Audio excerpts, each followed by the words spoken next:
made especially for growing children, present Jack Barry's Juvenile Jury.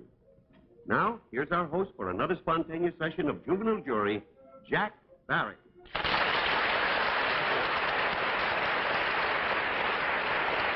Thank you very much. Hello again, everyone, and a very cordial welcome to Juvenile Jury, the program where 5 average youngsters try to solve the problems you folks all across the nation have been nice enough to send to them. I'd like you to meet the kids this week. First of all, there's Lynn Rose Cohen. How old are you, Lynn Rose? I'm 7.5. Here is Richard Goodall. How old are you, Richard? I was 10 years old yesterday. Well, happy birthday to you. Down here in the bottom row, Alberta Fitterer. How old are you, Alberta? Playing safe. You're what? Playing safe. I see. In the center, Joe Ward. How old are you, Joe? 6. And last but not least, the newcomer to Juvenile Jury, Michelle Fogel. How old are you, Michelle? Playing 4. Thank you. Nice to have you all on Juvenile Jury.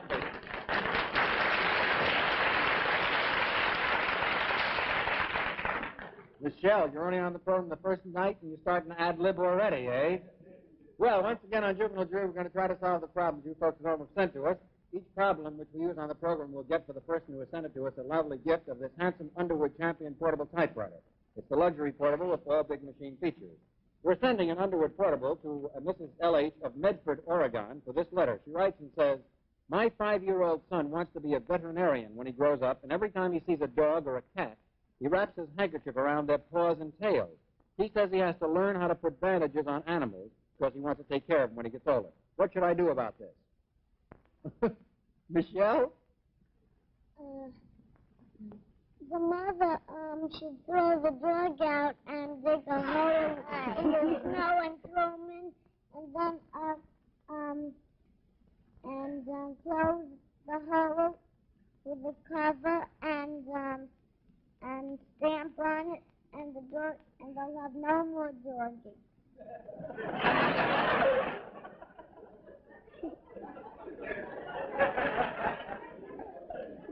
What problem are you working on, Michelle? My mother told me to say that. Your mother? Your mother told you to say that? My father too. How could your mother or father tell you? You didn't know what this problem was going to be. How could they tell you to say it? Because they heard me They heard you? When? a long time ago. That was yesterday. Well, it's very confusing to me. I don't know how you could know the answers before we even give you the problem. I know that. Well, maybe we have to straighten this out with your mother and father. Maybe your father is Dunnage, or the mind reader. I know. Where's my brother was downstairs now? He's upstairs. I think this is a magic show. Maybe it is. Michelle, we're going to have to straighten this out and find out just how you got all this information. Meantime, let's see what Joe Maybe works. he flew. Who? Oh, my daddy. He He flew? doesn't have wings anyway. Your father doesn't? No. He doesn't have wings? He's not an invisible man. Peter Pan. If your father knew anything about these problems before I did tonight, then your father is not invisible. He's Superman. You know what he is? What? He's a sales because he sells typewriters. I mean, sewing machines, not typewriters. Well, you get yourself straightened out, Michelle. We'll be back to you in just a moment. Joe, what about this boy who wants to be a veterinarian, take care of animals, dogs and cats when he gets older? Well, you left it alone. Do they have a dog? Does who have a dog?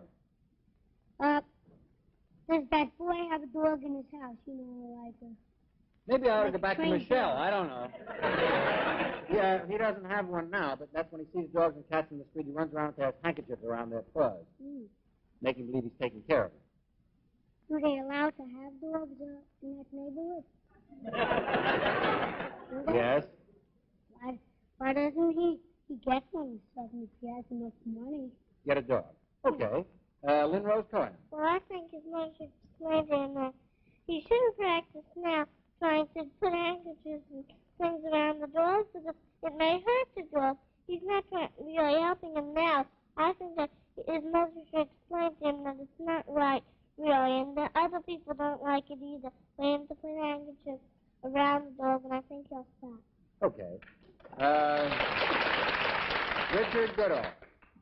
Well, as Monroe said, wrapping handkerchiefs around dogs and cats isn't exactly good for them. I don't mean that he's not trying to do well. I think he's a little bit too young to really know what he's doing. But if the mother just took him and explained to him, well, it's not that I'm hollering at you, but the other people don't like for you to take your handkerchief and go wrapping it around other dogs and cats. So that I think they'll stop it. Okay. Alberta? Well, Jack, I think the mother should try to explain to the child not to wrap these handkerchiefs around his paws. When he gets older, I think he can start really working on it, and that will help, perhaps. All right. I think that's very good, Alberta. I think that he should be told. More important, I think that any boy that loves dogs or cats as much as this boy does should be entitled to have one in his home. Ladies and gentlemen, I think it's very important to point out right now that all the problems on juvenile jury that we present to the children, they are presented for the first time. They are completely spontaneous. I haven't the slightest idea in the world what Michelle means. She did not see this problem before we appeared here on the program tonight, and I thought it important that you know that everything on this program is completely spontaneous and unrehearsed. I'd like you to meet a young lady from Long Island City who has a problem she'd like you to solve. She's visiting the program in person. She is 3 years old, and her name is Deborah Cutsko. Deborah, come on out.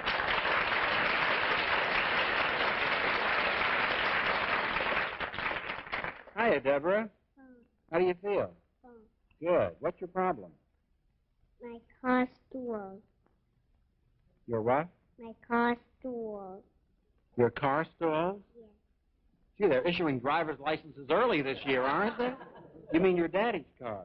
Yes. Your daddy's car stalls? Yes. And what about it? My daddy don't buy a new car. Oh, you want your daddy to buy a new car? Yes. And he doesn't want to? Yes. I see. There's the problem, kid. She wants her daddy to buy a new car, and he doesn't want to. Any questions you'd like to ask? Joe, you got a question? Mm-hmm. Not a question. Who's got a question? No. Michelle, what's your question? Well, Daddy should buy a new car. That's quite a question. Because a convertible is better.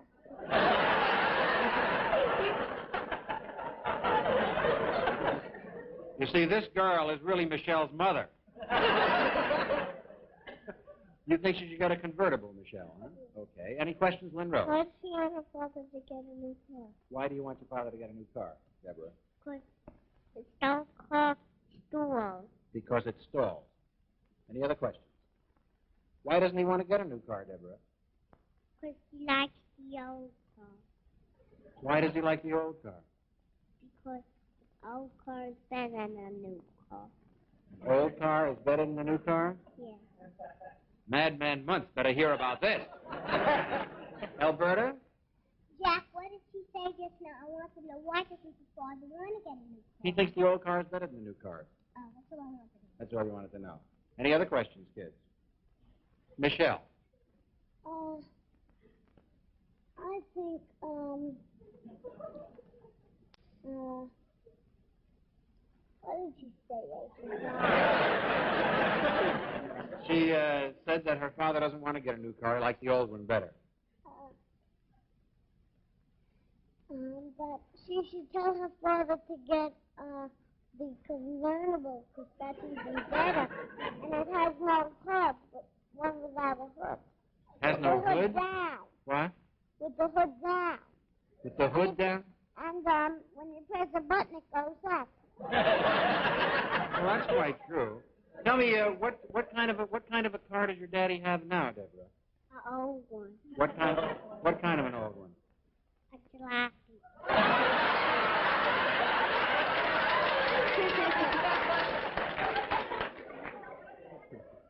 That's a new model. I hadn't heard about that. Does he have a 1943 jalopy? Yes. Well, the 1944 jalopies were much better. I remember that year. What do you want to be when you get older, Deborah? A daddy.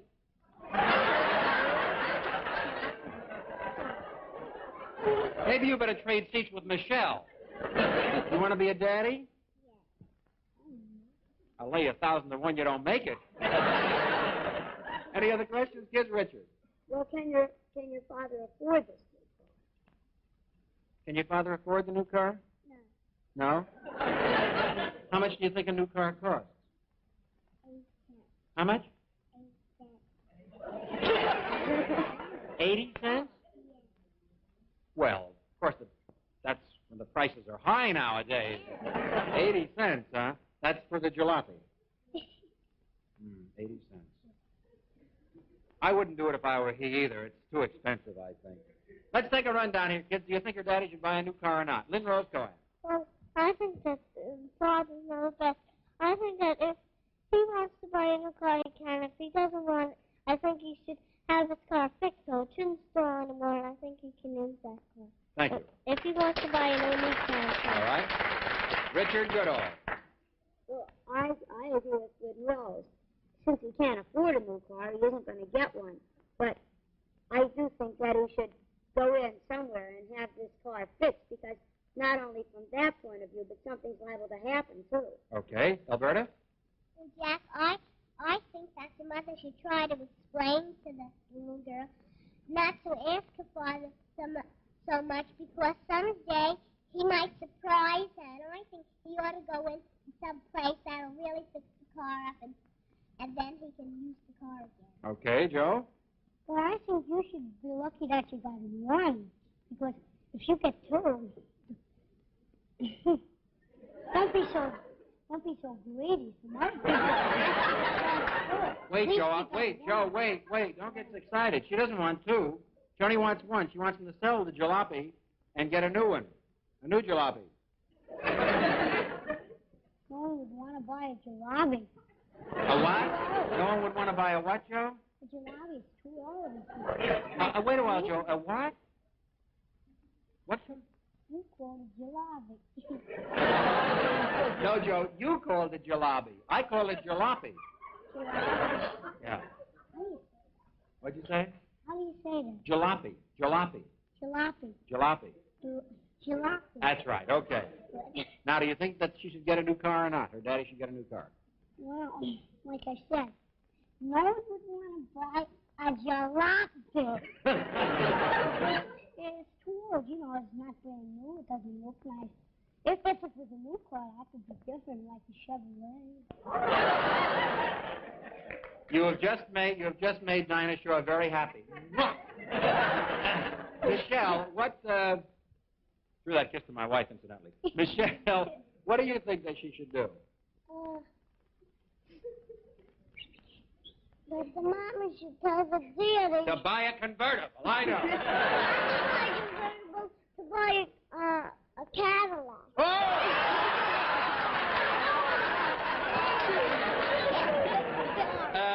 Deborah, the minute you get off this stage and go backstage to see your daddy, you tell him that Michelle on this program said he should buy a Cadillac, okay?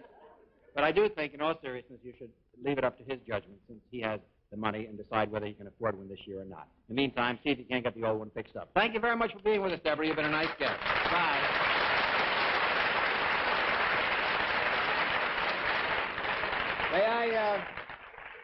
May I take a moment? Goodbye, Deborah. I don't think she'll make it. May I take a moment to remind you that if you'd like to visit our program, or if you'd like to submit problems to us, remembering that if we use them, you get the handsome Underwood Champion portable typewriter, here's the address to which you write. Write to Juvenile Jury, box number 329, Radio City Station, New York 20, New York. Juvenile Jury, box number 329, Radio City Station, New York 20, New York.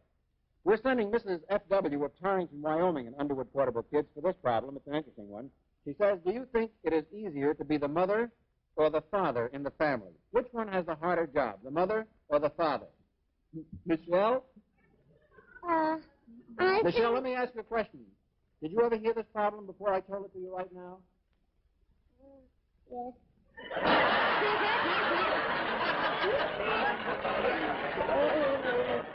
didn't hear what you just said. What'd you say, Michelle? I didn't hear what you just said. Boy, I'm glad she said that. She didn't hear what I said, but she heard the problem before anyway. I didn't hear the problem. Oh, didn't you hear it? No. You've never heard it before? No, you saw so loud you were shouting. That's why I couldn't hear you. I think I'll pack up and go home. Michelle, the problem is, do you think it's easier or harder to be the mother or the father? Which is the hardest, to be the mother or the father in the family? I think the mother. Why? Because they're even better. When my daddy goes to work, I don't tell him that I don't need to, he tells me that I should stay home and I listen to him. And I stay with my mother. Do you think it's harder to be a mother? All right. Richard Goodall? Well, I'm gonna have to say this, but I really think that a woman's job is harder than a man's. There's an old saying that holds very true to this problem. Father's work from dawn to sun, but mother's work is never done, which is quite true.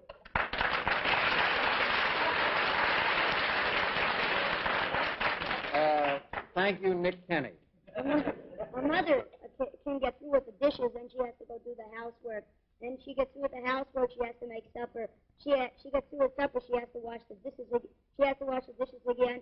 Then she has to go clean the house again. It's just like a merry-go-round. But a man, he comes home from work, he sits down in the easy chair, starts smoking the pipe, and reads the paper, and that's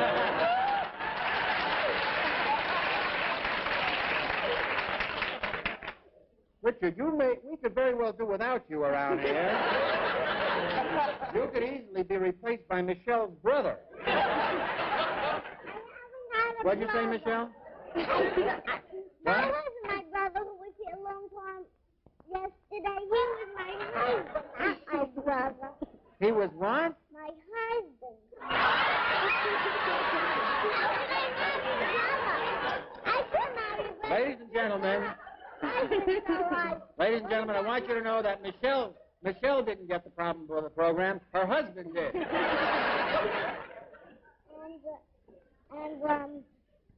And every time I see my father, I see him going to the bathroom. He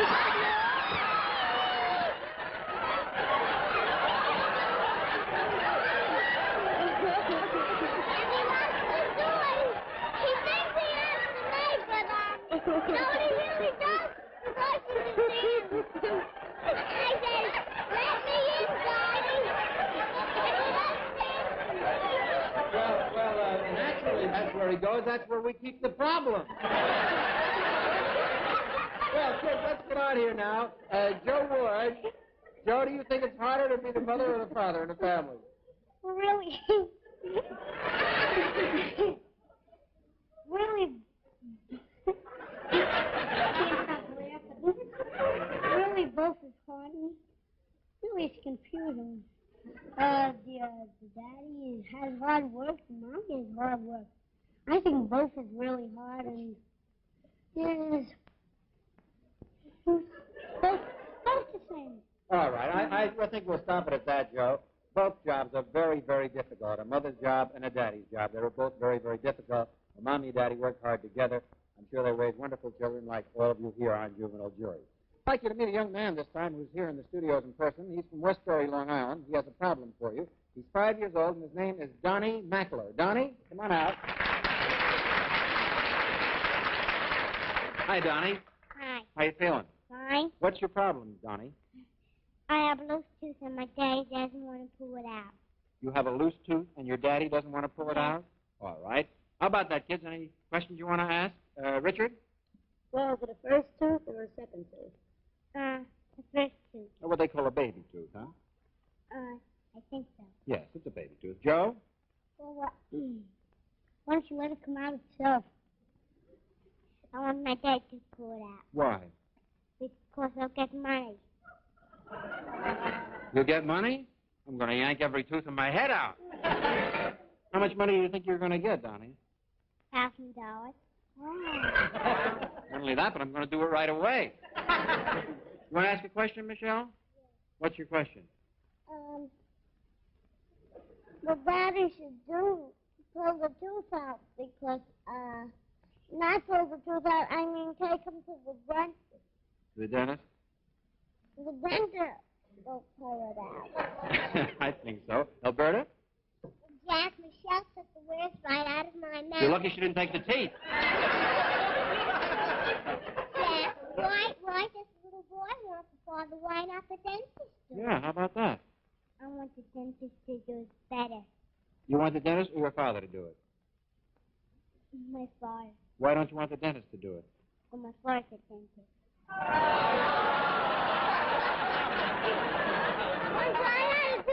It was like pulling teeth to get that out of him. What'd you say, Michelle? One time I had a tooth and I went to the dentist with my brother. You sure it my wasn't? husband, I mean. I had a feeling you'd change that. It wouldn't be your brother. What do you want to be when you get older, Donnie? Doctor and doctor. A doctor and a doctor. Well, that'll be two of you, Donnie and Donnie.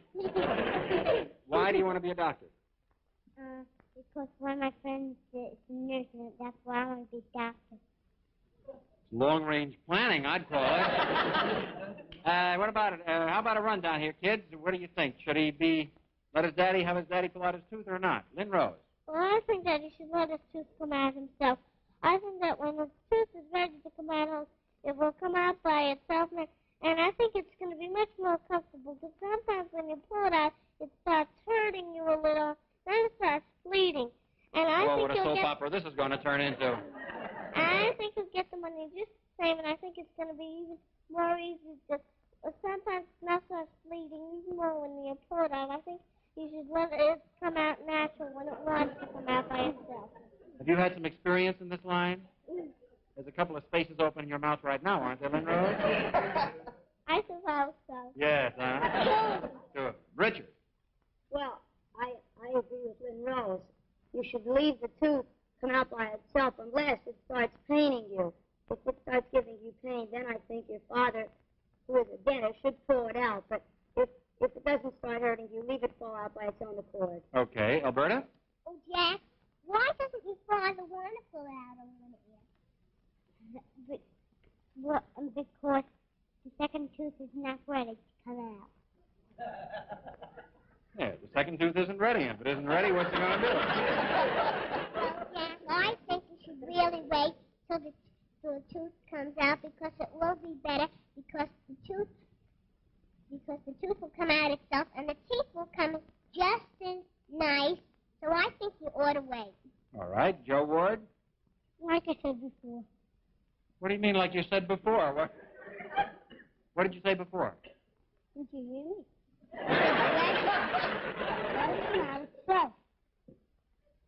I think you should buy a Cadillac myself, Donnie. Because when you have a Cadillac, you know, oh, that's a different problem, I forgot. Joe, you say let it come out by itself, huh? Yes, and since then, everyone's been agreeing with me. First Lynn Rose, then Richard. Nice and good. Well, that's because you are of a highly superior mental ability. Don't you agree? Michelle, what do you advise this fellow to do? Let it come out by itself, and another one will grow. Do you have any teeth out, Michelle? No. No? None of your teeth have fallen out yet? How come?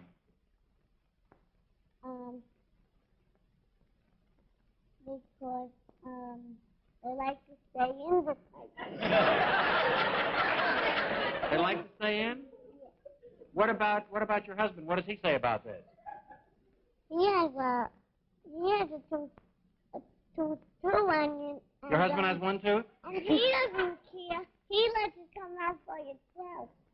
Well, He should do that, too. Yes, he should. Well, the kids seem to think you should let the tooth come out naturally, and it'll not give you as much trouble. And since your daddy is a dentist, I'm sure he knows exactly when it should come out. Thank you very much for being with us, Donnie, and good luck with your tooth. Bye.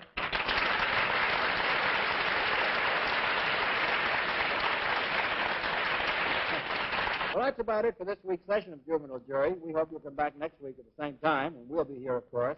Until then, goodbye and good luck from Lynn Rose Cohan. Bye-bye.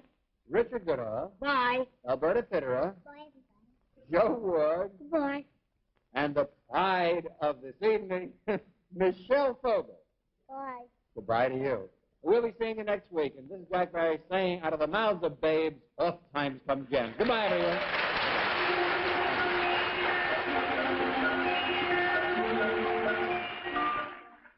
Look in again next week at this same time when the makers of Geritol for that tired feeling and Geritol Junior, the wonderful new blood-building tonic made especially for growing children, again present Jack Barry's Juvenile Jury.